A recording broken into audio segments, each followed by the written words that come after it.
transferred here in 2019, and then I went to Cal Poly. Yeah, that's where I finished my 4 year. That's good.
All right. Are we on? Can you hear? Okay. Hi, everyone. Thank you so much for coming. My name is Sandra Lowe, and I teach painting and drawing here at Rio Hondo College. Welcome to our Spring Arts Careers panel discussion. So you want to be an arts major?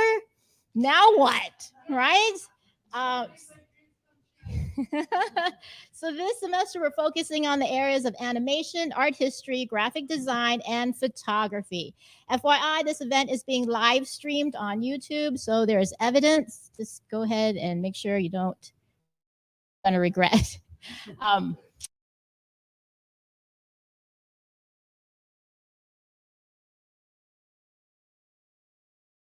get into the arts. I had vague fantasies of being an animator because what little kid doesn't like cartoons? But I didn't know how to go about doing that or getting into the field or getting the proper training. I ended up at a USC and getting into their studio arts program, which I don't regret.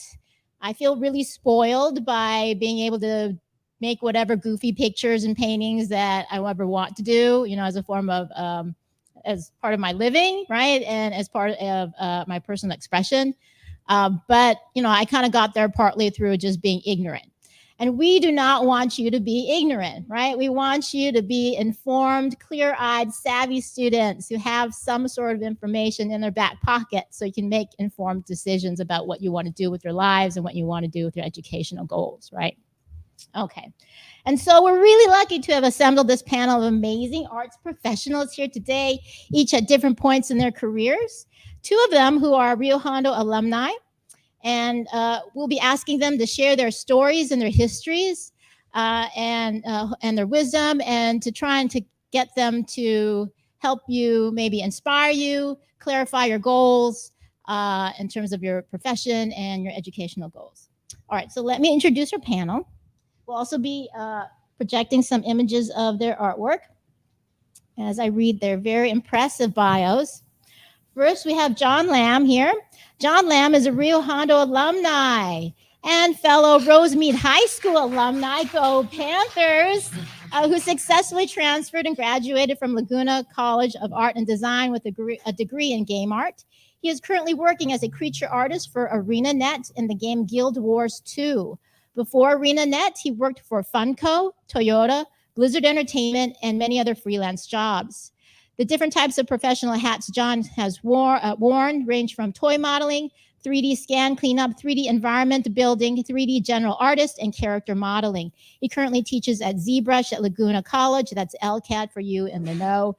And his works can be found on ArtStation and Instagram as JML Silver. JML Silver, like it. Okay.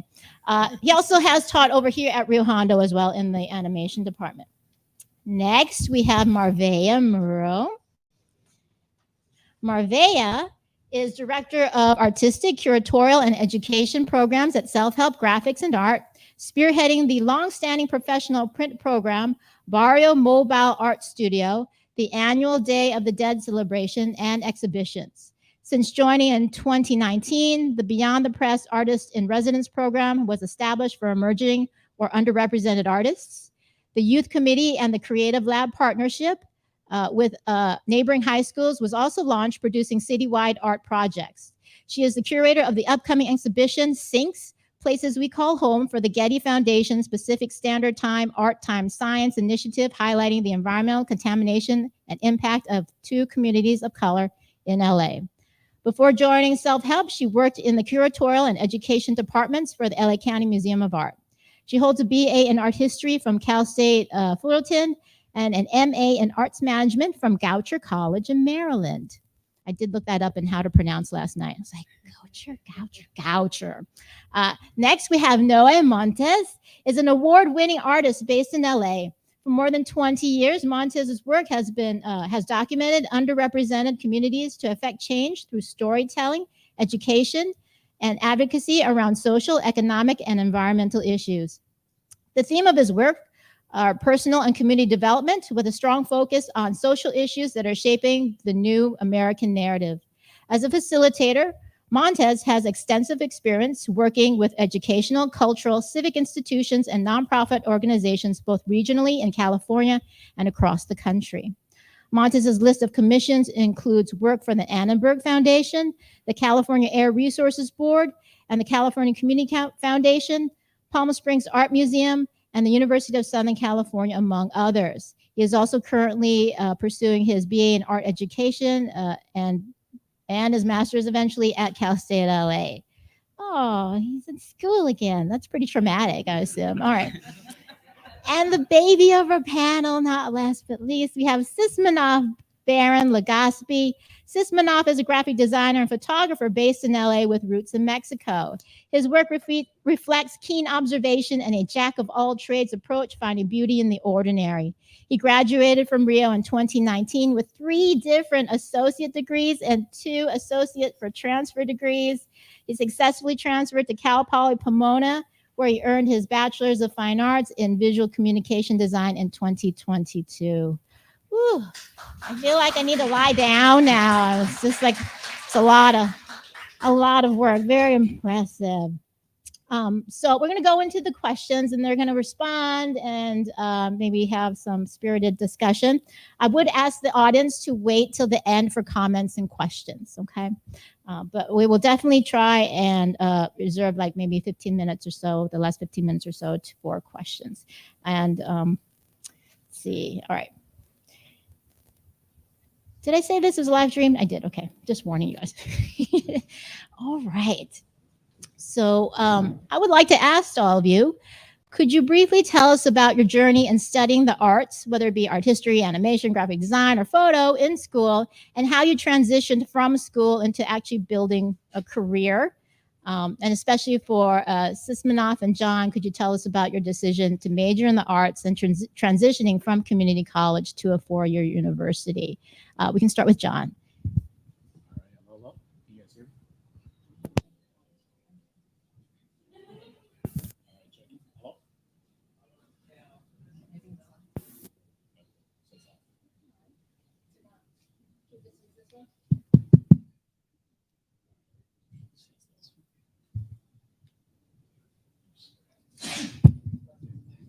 Hello. All right. Hey, everybody. John Lam. What was the question? Tell us about your journey, after deciding, especially from an Asian family, going into the arts, going to animation, going from school, community college to a four-year degree, and how you actually became an animator. How did you get your foot into the door? I took way too many classes in Rio Hondo, and I had no clue what I wanted to do. I took like 4 figure drawing class with Ada, and I continued and sat in for 2 extra because she allowed me. So highly grateful for Ada. And for my journey, oh man, now I'm just choking. Was it hard for you? Did you feel like I'm going to be an animator, or was you like, I have no idea what I'm doing here? To me, I just like art. To me, it was like all where I didn't really know what I want to do at all, and I just found myself being good at it, and I just continue along the path, meeting Ada, meeting Ron Reeder, and David Dawson. Dawson kind of showed me the world of like the entertainment side of all the game art and movies and that industry, and I was like, oh, that was pretty fun, and I just really continue along. And to be honest, the only reason why I continued and went to Laguna College of Art Design was because 2 of my friends went there, and I was like, oh, I can probably follow them. And when I was there, I just never saw them again because they were from illustration and fine art, and I joined the game art, and I found myself just continue along and just got really, really good at it, and just taking as much class along the way to get really, really good to where I'm at today. I know that sounds kind of boring, but it was just, to me, I didn't really know how to do anything else. And I found myself really, really good at this art, sculpting, digital creature kind of role, and find myself just continue along that path, really. So how did you get into the field? How did you get your first job? For job-wise, just building an awesome amount of portfolio or just works to show, but like, hey, I can pretty much handle the position, and having a really strong foundation in the arts. And I think figure drawing really, really helped me there, where it has also given me a really good scholarship at Laguna and allowed me to continue.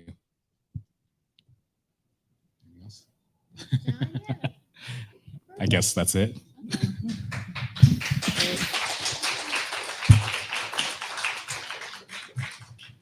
Well, I think what we have in common also is that, I grew up here in East LA, and single mother, and I was an only child.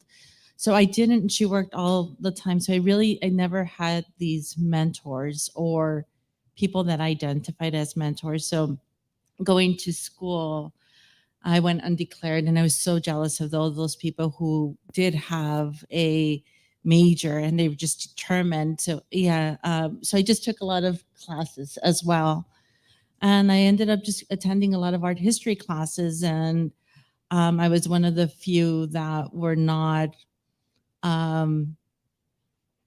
60 and white sitting in the front.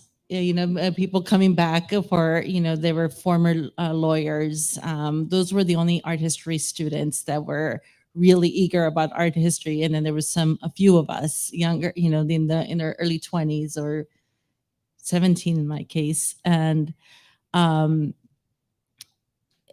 just kept going, but I really didn't have a direction or what to do with with art history, I did take a class in exhibition design, which I loved, and it opened my eyes to another possibility for like what kind of path, thinking about how an exhibition is installed, how the space uplifts the work, how the space and lighting uplifts the story that the artist or artists are trying to convey. And working at the gallery there also helped me become more prepared and aware of different pathways. Um, Throughout my college years and then even after, getting a job wasn't easy. All the internships that are available for you, which I'll share more about today, weren't available then. And then on top of that, social media wasn't what it is today. And it was actually the beginning of social media or websites for themselves. And so for 10 years, I was a waitress while interning for free, or just being around these galleries and art spaces to become familiar with the local art scene. And they're free because museums are expensive. So that's how I started just becoming more familiar with what was happening in LA.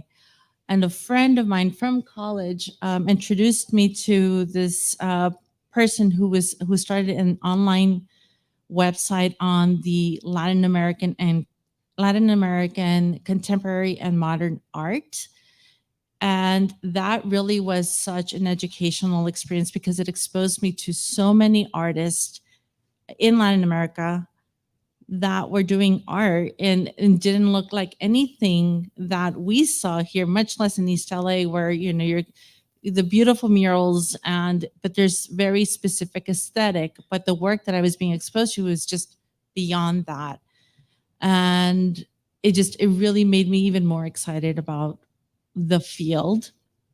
And I had a chance to go and travel to different art fairs, and it exposed me to another world of the arts, which is very commercial, and some people will enjoy it and others are more into the grassroots aspect of the arts. But it really opened my eyes to this different world. I had to write my little things here because otherwise I'll stray.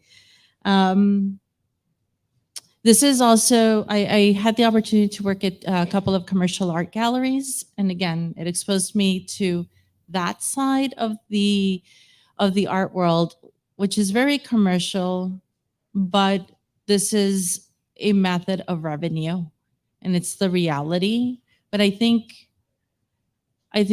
till even today, it is very much a prominent way of controlling a lot of the work that is being produced, unfortunately. But that, again, that's just one aspect, and I'm not going to go into it. But there are a lot of books out there, and even through different magazines, so you can learn a little more about galleries. However, I really encourage all of you to go to galleries. Again, they're free, and you get to see so many just amazing artwork out there. 10 years after I received my BA, I went back to school. I had an MA in arts administration. And this is when that field just started becoming or being offered. And in all my work, I was an administrator. So I was like, okay, let's go for it. And it was great because it gave me the pedagogy to a lot of the things that I continue to use today. But it really made it more clear, and I can articulate how to develop a program per se, and see things through and be able to document the impact of a program, the people who participated, and how to be able to elevate the programs for the next coming years.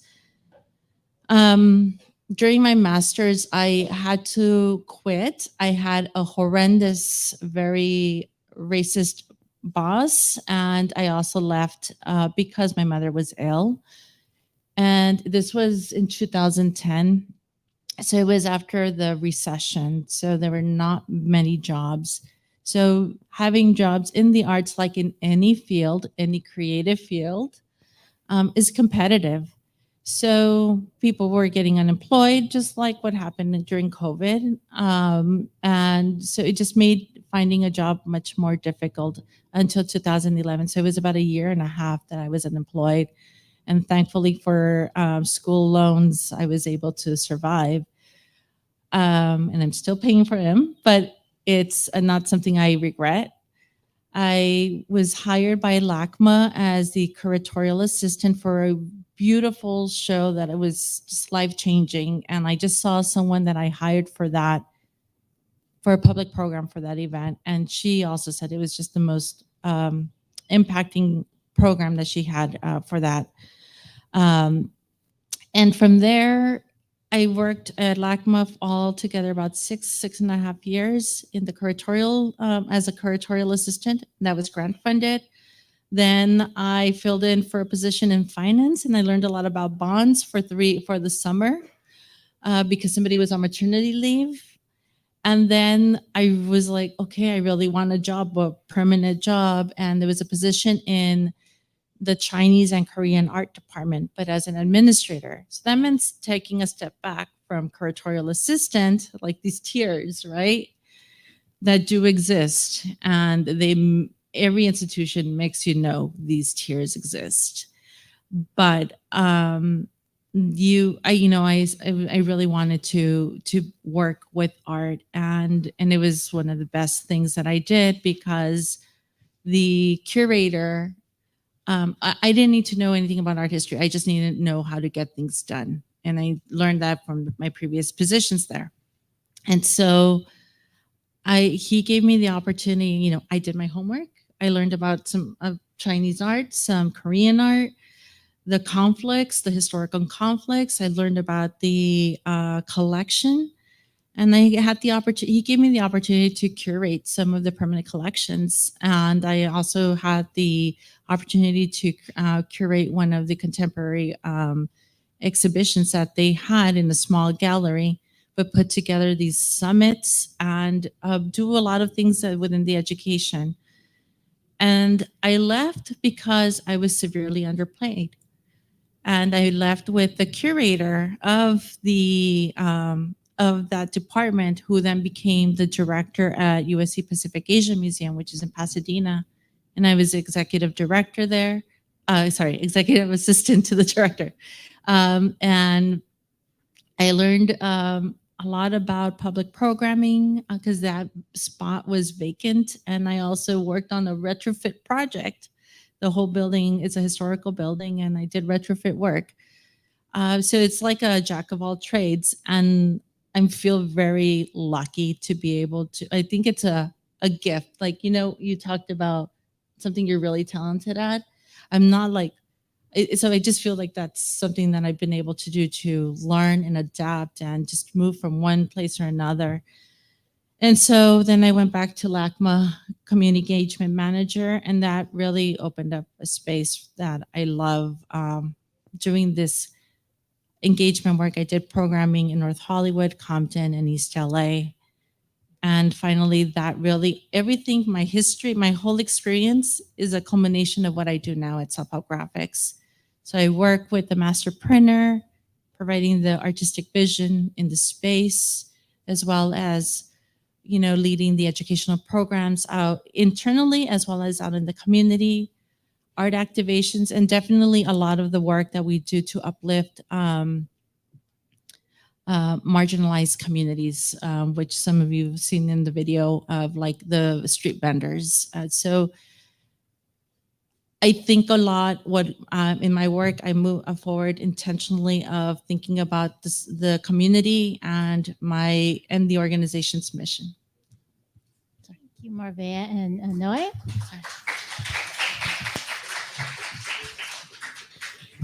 All right. Oh, it's working. Is it working? Not that. No. Maybe? Yes. I have to be really close. Maybe. You know what? Can I use that one? Yeah. Here you go. It's longer. Thank you. It's Okay. So I have a long story because I'm old now. But also, in the interest of time, we just I'll try. I'll make it 5 minutes. I'll give you some important points.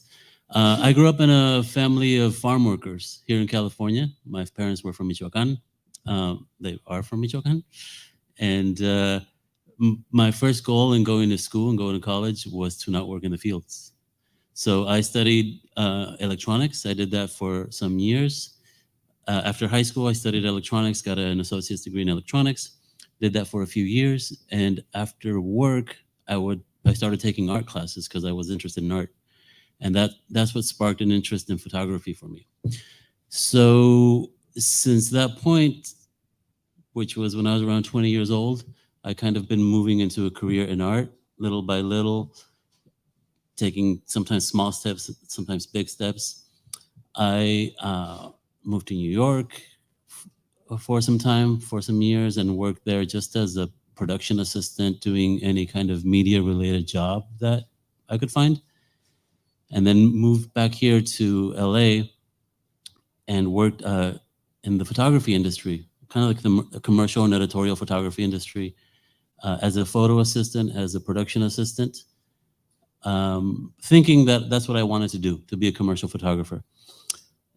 Did that for about 10 years, kind of working my way up, and after about 10 years, I've started thinking that it was not what I wanted to do, but I still wanted to be an artist, still wanted to be a photographer. So I started looking for a way to be an artist, be in the world as a creative, but not in the service of capitalism so much.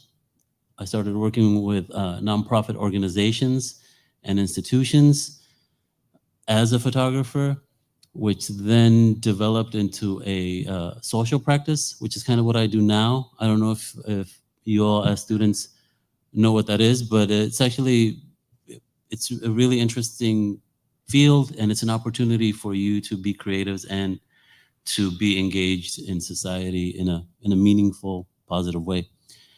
So that's what I do now. I work mainly through photography, but also in programming. I do workshops. I organize community dialogues around specific subjects, and now I'm going back to school to teach, to be able to teach, because that's what I want to do, and also because I feel like I can continue my creative development through academia.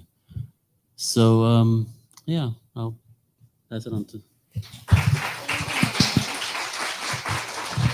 All right.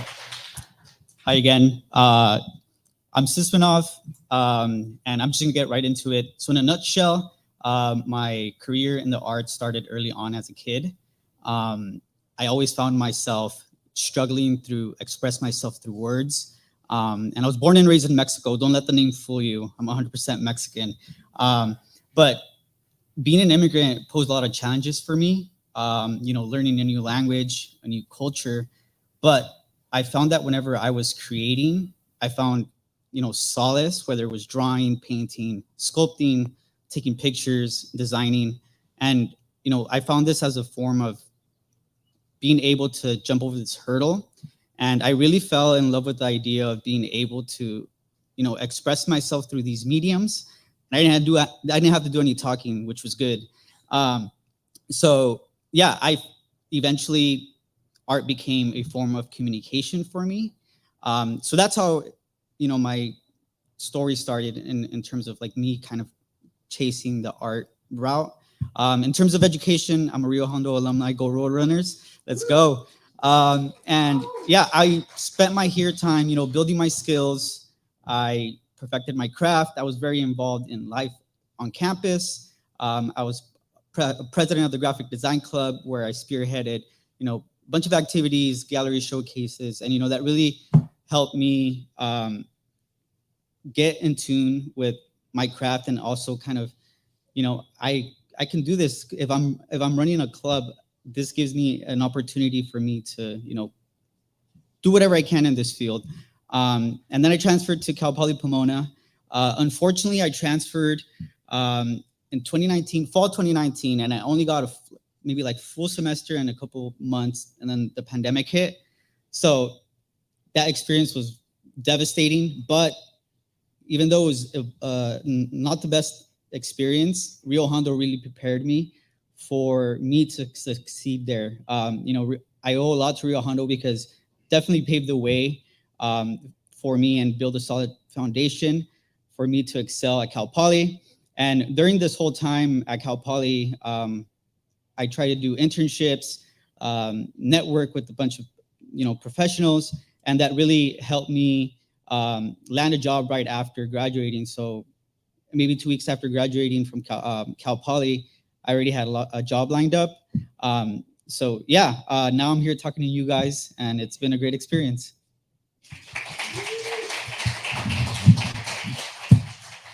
Thank you so much for that.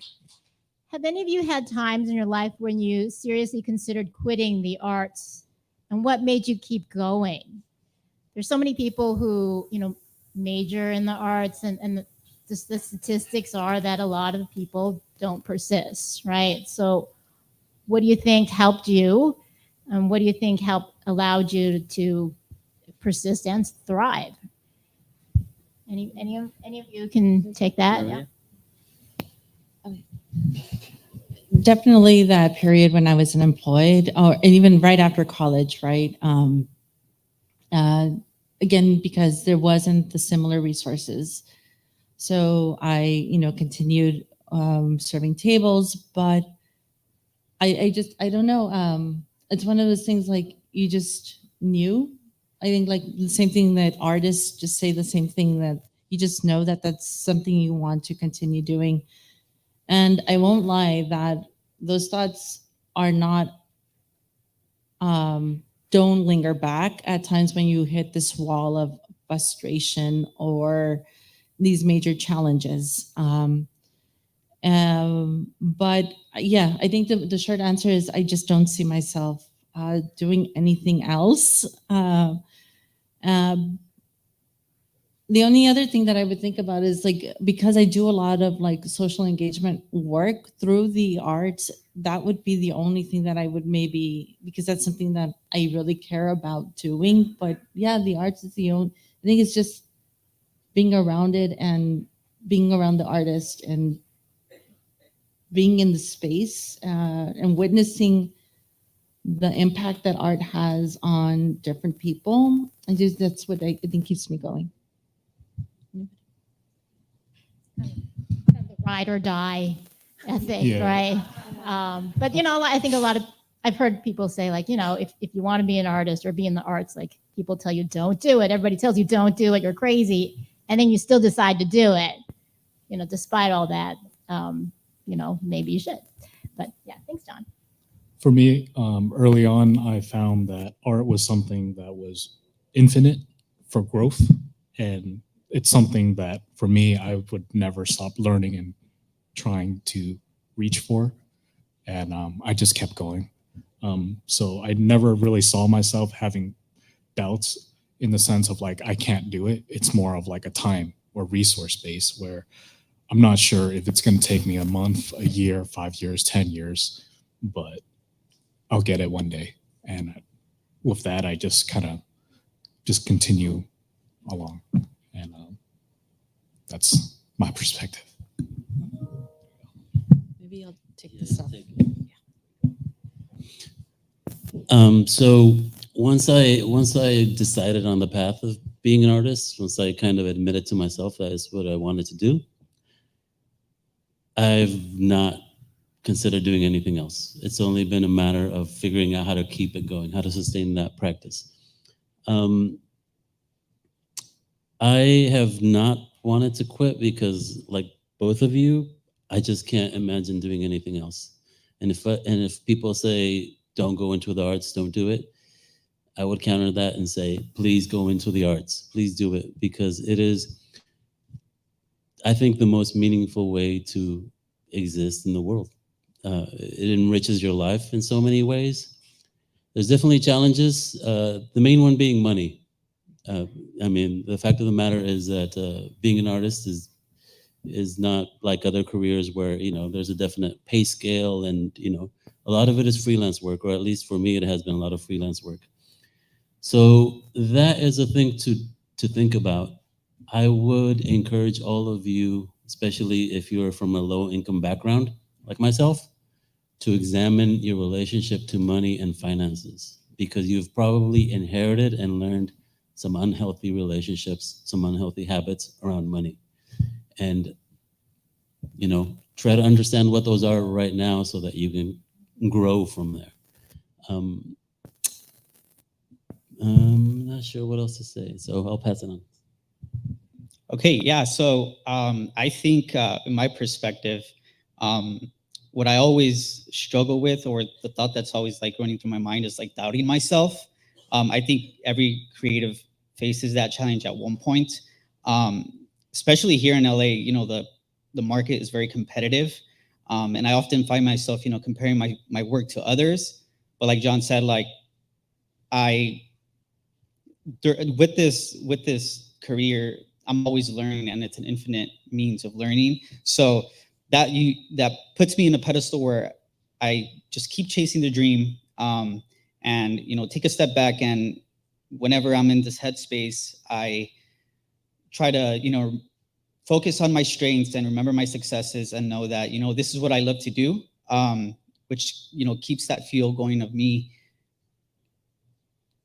chasing whatever's like next in my story. But one thing that has helped me a lot is my like mentors. Having mentors in your life is like very important, because whenever you're in a situation where you're burned out or you hit a creative block, you can go to these people, and they serve as an outlet to, you know, help you get through these tough times. And speaking of, I want to give a shout out to Professor Gardos. During my time here, I had a very rough time, but I looked up to him as a role model. He really helped me, you know, kind of keep a straight line in my career. And but yeah, like they said, I don't see myself doing anything else. So yeah. Thank you, Sismanov.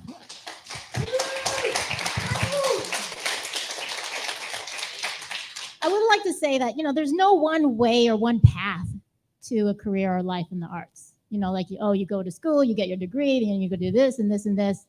There's all different ways to do it, right? It's just a matter, I think, of how much commitment and how much you're willing to sacrifice, like what your priorities are, right? What you want in life, to be able to find a way in it.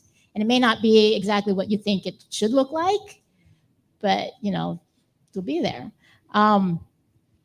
Let's see. So, and I also would like to say, you know, when Sismanov talked about mentors, and it's not always about your teachers, although your teachers are great source of wisdom and support, and they can be fantastic mentors, but they can also be your peers, right? Your friends, your art family. And that's why it's so important to, you know, get to know each other, to go to art openings together, and to support each other through your journey.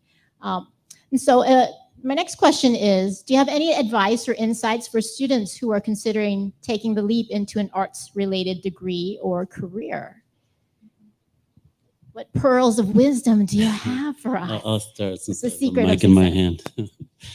hand. So this is something that I was doing without realizing it, but then years later, somebody kind of described this model to me that has been really useful, and that is that the way you can think of your career in the arts is as a wheel that has many spokes, and each spoke is like a different resource, and they can be different forms of income. They can be sales, they can be service. As a photographer, you can work as a photographer in many different spaces. They can be time, they can be space, like studio space, they can be relationships and networks, family support, all of these things. Like each one of these things is a spoke in this wheel, and that kind of makes up your career. So all of the things around you can be a resource for your career, and to kind of keep that going. So it's many small things kind of make up this life of being an artist, and that's how I think about it to some degree. So I hope that's helpful. For me, I would recommend just know yourself, realize what you like and realize what you don't like. And if you don't, then explore to figure that out for yourself. I realized talking to a lot of students, because I also teach at Laguna, they always ask, should I do this or should I do that? And the answer I always give is like, well, do what you find that you enjoy doing. Because by the end of the day, if you get a job that you don't enjoy, well, that's just more suffering. I think I gave some examples already. You know, make yourself available to attending these different spaces outside the mainstream art spaces, like the museums. But there's these alternative spaces, artist spaces, and build that network that way. When you do enter or you have those opportunities, well, first of all, I want to say that you are all entitled to opportunities, and just be mindful of what it is that you do with those opportunities. And hold your supervisors accountable to teach you and provide the skills for you to grow. But you are also responsible to seek that knowledge and continue learning and ask for that wealth of knowledge. So you can't, it's not a one-way relationship in any of the or opportunities that you'll seek. And I think finally is when you do go into the career or the work field, really learn about every single thing that you are surround yourself with. There's a lot of examples of when people I call it failing up, because they're chasing after the title, but they really don't know the work itself. But because they're really good networkers, they slowly climb up the ladder. And so people will know. And when they talk about you, they'll say, when you interned or work at a place, they'll say, oh yes, so-and-so, that's a great person. Or they'll say, oh yeah, I worked with them. It does happen. The art world is very small. So yeah, you just do everything with integrity. Yeah, for me personally, I think first and foremost is having passion for your craft. Follow your interest. Pursuing a career in the arts requires a lot of dedication. So choose something that you're genuinely passionate about. I think that's like the most important part, because why are you going to go into doing something that you're not like happy doing? So love what you do. That's the most important thing. And then if you're kind of stuck in between choosing what you want to do, I highly recommend doing your research. Research whatever you want to do, because in the arts, like it branches out in different ways. For example, I started off with photography, and I wanted to do photography since day one. But after I got my foot in and I got the experience through school, I figured out that graphic design was a better route for my ability. And then another one would be, develop your skills, constantly practice, never stop practicing. That's the most important one, because times are changing, and in my field, software's changed, there's updates, and you have to, keep up with the trends and keep up with those updates. So yeah, and then lastly, I mentioned it earlier, is build a good networking portfolio. Like she mentioned, not only with professors, but with your peers. Some of my best friends now, I met through school, and together, whenever we, hit rock bottom in terms of like a creative block, we're there for each other. And yeah, we're there pretty much to support each other. And yeah, that's pretty much it. Thank you very much. We have a few minutes before I wanted to launch into the Q&A. So if any of you want to tackle this one, what is the worst or best career decision you have ever made?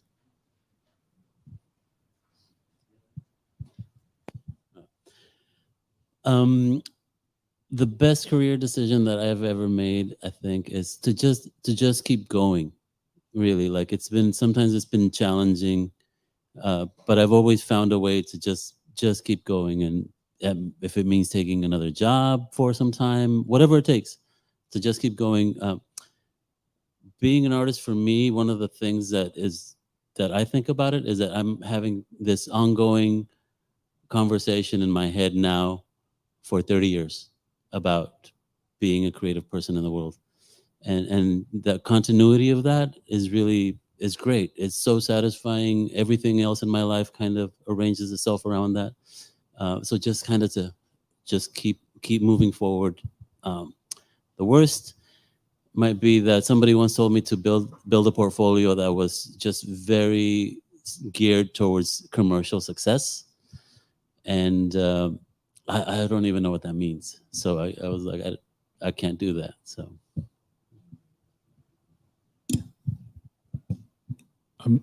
I'm just gonna say the exact same thing. Yeah, just keep going. Find what you enjoy and go for that. Really.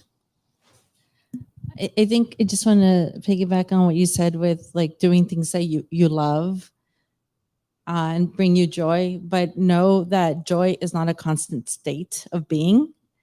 And so even the frustrations and the roadblocks and the rejections, because rejections are going to be lined up, are part of the growing process. And it's only preparing you to be a better presenter, be a better interviewer. And so, yeah, like I don't have any negative or anything no regrets. No. Just one quick thing. Don't be afraid to fail. Push yourself to the limits. That's the best thing that you can do to keep going. Thank you so much. Okay, I do want to have some time for some questions and answers. So if you have a question, raise your hand. I'll give you the mic.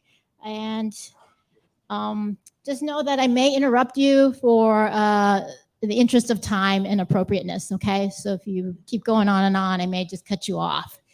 We had a situation last spring. All right. Hello there. Yes. My first question goes for the rest of you. So, was there ever a challenging part in your early careers? Like, did you ever have to face some sort of deadlines or face some sort of project that you weren't too happy about, but had to complete it for the job? yeah, all the time.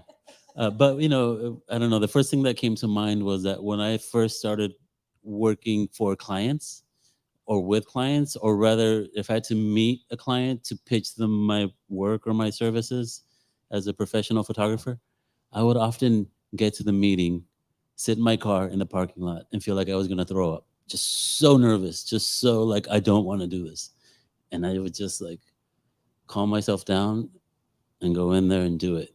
And I don't know. So that was a challenge that I had to overcome again and again. Working in a nonprofits, there's always pressure for grant deliverables. You receive a grant to do a project, and then you have X amount of time to do it. So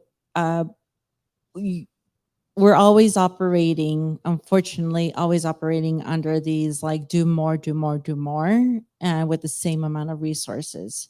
So thankfully, where I am today, I'm in the space where I can say, if somebody approaches the team and says, we would like for you to do this, but you only have 2 weeks, I will say, I'm sorry, but this is outside of our capacity. And so I'll say no.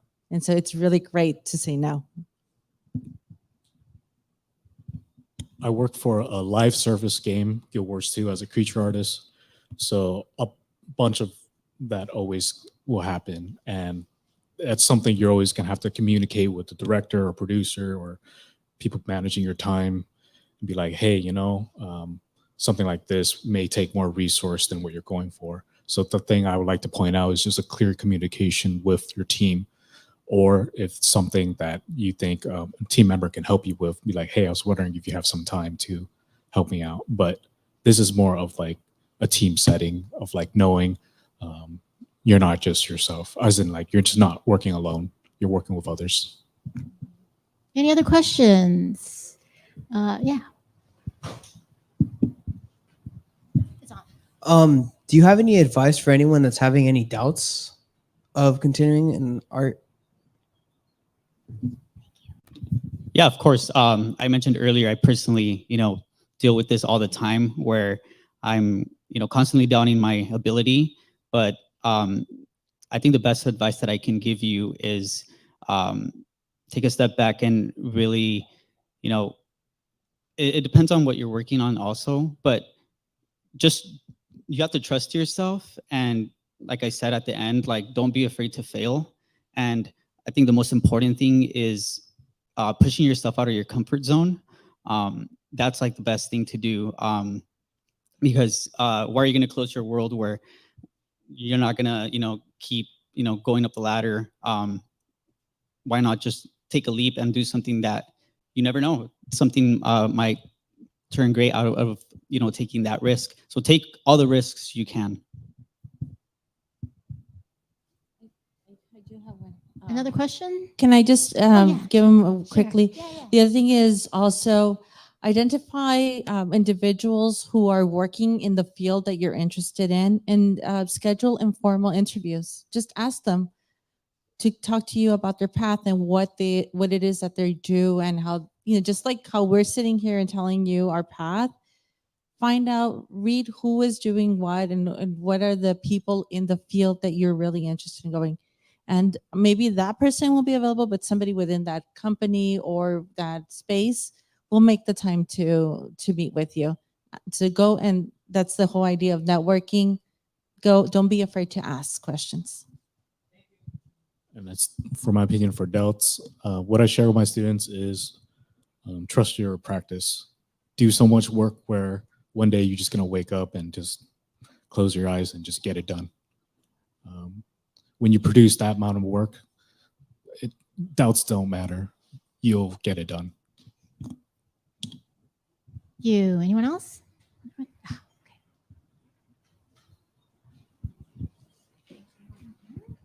Do you enjoy doing your work? Beginnings are not easy, but we must start somewhere. I love my work, and I love the people I work with, and really, yeah. Yeah, the good and the bad, I do, and yeah, I don't, like I said earlier, I don't see myself doing anything else. The same. I enjoy my work immensely. It's no notes, no complaints. Yeah, absolutely. Like I mentioned earlier, I can't see myself doing anything other than this. And, being able to creatively express yourself with no limits is such a great feeling. Thank you. I have some notes, but I'm not on the panel. Okay, so, all right.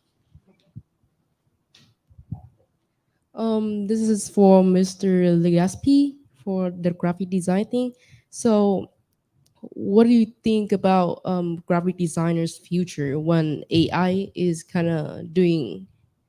I'm not saying like they can doing our job, but like they're more likely to develop more things. They know how to do it. Yeah, thank you. Interesting question. I think with all the AI that's being constantly developed every day, I feel I'm not against it. I'm more leaning towards the fact that it's there to help us, but ultimately, artificial intelligence can't make what a human can make. They don't have feelings. We have feelings, and I think overall, I think it's more on a positive side than a negative side. If you know how to use it, you can use that to your advantage.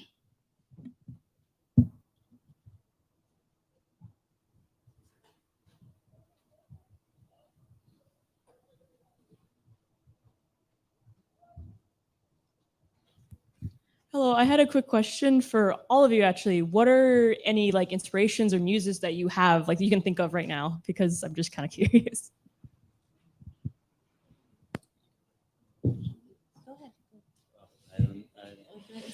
So yeah. Yeah. What are any specific inspirations? So many. Yeah, it's kind of like I'm trying to think of one big one that I could tell you all, but really so many. Things I see every day. People striving to make themselves better is something that that is really inspiring to me. The whole of society and its big messiness is really interesting and inspiring to me. So many, many, many. Of course, there are specific artists that I like, but yeah. So in my role, it's life. It just is of everything, because art intersects with life in every capacity, every way possible. So, and that with that also the artist, and then also thinking about community and how I can bridge the artist and the art with community. I think most importantly of all of that is the work of using art to be able to have visual dialogue or create visual dialogue so that there's a more deeper connections and understanding amongst different communities. For me, living and exploring inspires me. An example is I worked in a tattoo parlor for 3 years as a tattoo artist. And what I've learned is it's not just a job, it's a lifestyle. The days off were Monday, Tuesday, and Wednesday. And the hours you work are the hours people play, and the hours you play are the hours they work. So the contrast that you see is tattoo artists on their free time, right? Having fun while you're working, and it's vice versa. So it's not a job, it's a lifestyle.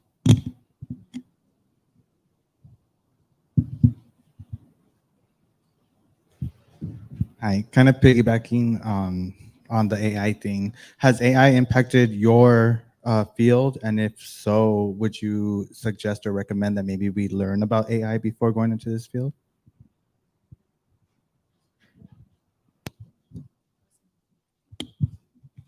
Yeah, AI is really brutal in every field, and how it is sorry, what was your question again?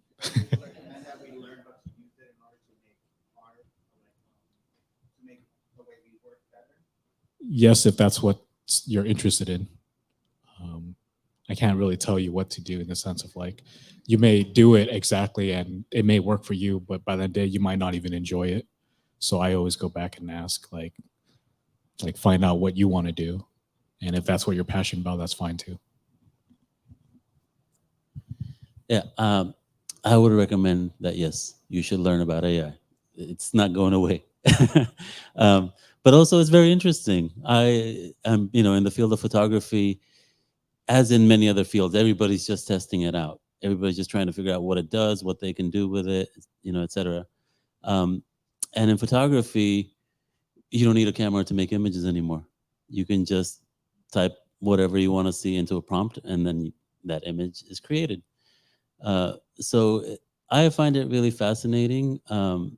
And I think that all of you should really learn about it and learn how to use it as a tool in your own practices. It's not going to replace you. It's not going to replace your work. It's like another piece of software that you might use. That's how I think about it. A number of you have worked as freelancers. Do you have any advice for any of our students who probably will have to deal with all that, and how to, rules of thumb about getting paid and all that? In my perspective, freelancers is always scary. I'm fairly young and like new into the field. So, the only advice that I can give with that is, go in, with your contract ready, everything in the fine print, and don't chew more than you can bite. So like, take the work, but don't like overdo it. But as a whole,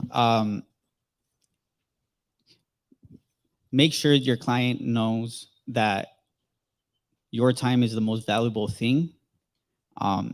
Because there's a lot of situations where clients try to, manipulate or request certain things that are not in contract. and that just takes time out of your workload. One thing that I always keep in mind is, in terms of like pricing and stuff like that, is if you want good, it's not going to be cheap. If it's cheap, it's not going to be good. So it's just pretty much finding the balance in terms of what works for you. And if a certain client doesn't fit that criteria, then more clients will come. In terms of working as a freelancer, that's something I've been doing for a really long time. And I go back to what I said earlier, like figure out your relationship to money and finances and make that an important part of how you practice as a freelancer. And also, I don't know any artists who like their whole job is to just make art. There's a whole like administrative and financial aspect to being a professional artist that you need to account for. Yeah, that was just I haven't been, I don't know. No, I haven't been a freelancer. Yes, just learning, take classes here at Rio or even online classes, and just finance management, because you are an independent business. As an practicing artist, you are a business. And you also get different benefits from it, to be able to write off different things, your tools and materials. So understand that you are a business, and get all of your paperwork together, because you are going to owe money at the end of the year for taxes. So that's not a surprise, and that ends up happening a lot. And definitely always have a contract, an agreement to everything that you do, because people will try to add on things that was not agreed upon. So just to be alert and savvy. For me, I see it as more of a lifestyle. So realizing you got to make your own hours. Maybe you don't get paid like every 2 weeks or a month like a normal job. You can work with your pajamas. Maybe there's more freedom in the stress that comes along, your own schedule and all that. And it's not just the business side, but you got to be in charge of yourself, for all that. So it comes with responsibility, and pros and cons, right? Maybe that's what you want. Maybe that's what you enjoy. So figure that out and try it out. Thank you. Yeah. Self-employment tax is 30% off the top. Keep your receipts. Any other questions? Maybe one more? Okay.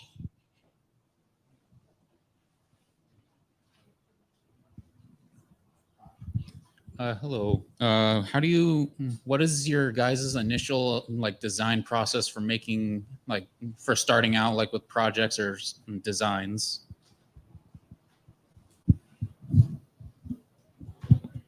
In graphic design, I mean, it depends on the scope of the project. I tend to, really sit down with the client and ask them what they want, because, as artists, we all know that the client never knows what they want, or they say they know what they want, but they really don't.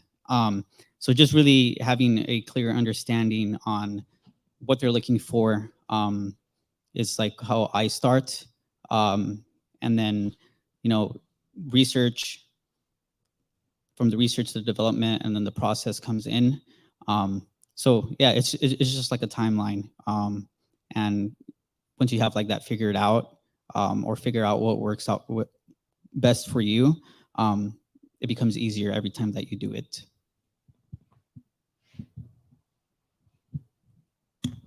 For me, I'm more of a production artist. So the idea is you produce things to sell. And so for design, the goal is, for me also, it's also about minimizing the least amount of resource for the highest impact. So one of my portfolio pieces is a Deathclaw, which is from Fallout 2, a known creature in the Fallout series or game. And I don't know how else, I guess. It's just, I guess in my brain it's simple, but the idea is low amount of resource, highest impact. And the project is to show off hey, I can do this hire me. But it's just that was the goal for that project. So for design process, it's not really one set. It's just how you want to approach it with different type of projects. If it's personal, more freedom, have fun. If it's for a client, restrictions. If it's for different type of goals, then different type of goals. Right. Thank you so much for sharing your stories and your wisdom. Go ahead and let's give them a hand. Yay.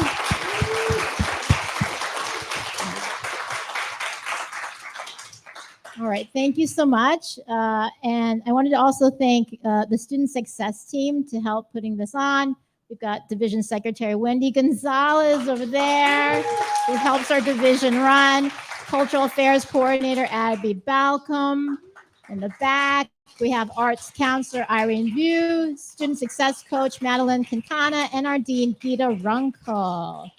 And lastly, thank you for all of you for coming and asking such great questions. Now, I know, we've got what you were here for all along, is that we do have pizza. So thank you very much. And I think, you can have some pizza, enjoy. Also, I think our panelists can kind of hang out a little bit. So you can definitely say hi, network a little, practice. You can ask some more questions individually if you would like to. But thank you so much for attending. Bye, everyone. Bye.